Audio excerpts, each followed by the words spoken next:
प्रभुंको महान नामर धन्यवाद हेउ।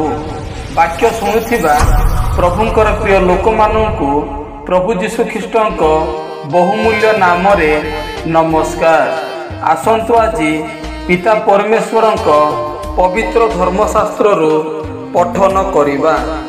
तुम्भे माने एही वर्तमान जुगर अनुरूपी हुओ नाही, किंतु जेपरि तुम्भे माने ईश्वरंको इच्छा कौन अर्थात उत्तम सुग्राह्य और सिद्ध विषय कौन यह परीक्षा करी जानी पार। एथि निमंते आपना आपना मनर नूतनीकरण द्वारा परिवर्तित हुओ। रोमियो 12 पर्वर 2 पद।